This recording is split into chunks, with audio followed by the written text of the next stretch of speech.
Ito nga pala yung nabili kong dilis kanina sa palengke. Hindi ko na pinaboneless yan kasi matatagalan daw. Kaya ito, hugasan ko muna para mabawasan yung lansa niya. Binanlaw-banlawan ko lang hanggang sa medyo malinaw na yung tubig. Tapos ito, maghihiwa muna ako ng bawang. Medyo pinu-pino ng kaunti at ihahalo na natin siya sa dilis. Para kasama na sa loob pag binalot ko siya sa dahon ng saging mamaya. Ganun lang din sa sibuyas.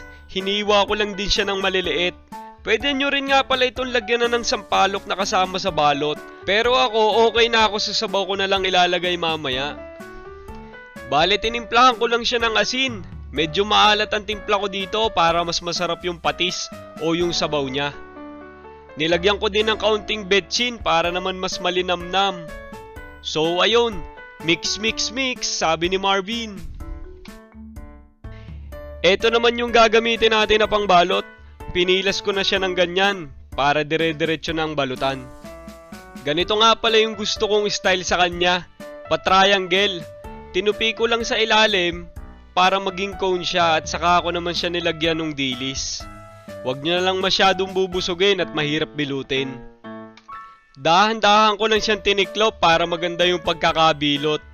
At saka para hindi siya mangalas mamaya pag niluluto na natin. Tapos ito yung panlako sa kanya, binawasan ko lang ng kaunti. Hindi ko na din siya tatalian kasi yung mismong dahon na maglalak sa kanya.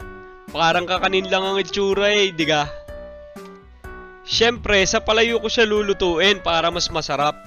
Mas okay nga sana kung sa tungko o sa kahoy ko siya isasalang pero wala Di gasol lang ang meron tayo. Ay di yun, ikinamada ko na nga habang nilalagyan ko ng sampalok at luya. Yan ang magpapaasim at magpapasarap sa ating sabaw. Ipinatas ko lang ng ganyan tapos dinagdagan ko pa ng sampalok at luya. Dinagdagan ko pa siya ng asin para naman doon sa sabaw niya tapos nilagyan ko na rin ng tubig. Bali isasalang ko na siya siguro mga 1 oras o hanggang sa konti na lang yung matirang sabaw niya. Para bang yung naiiga-iga para pasok na pasok yung lasa.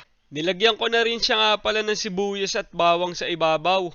Nakakalimutan ko pa ipakita kanina. So ito, luto na siya. Naghanda na ako ng kapartner niya na kamatis. Tapos pipigaan ko siya ng kalamansi.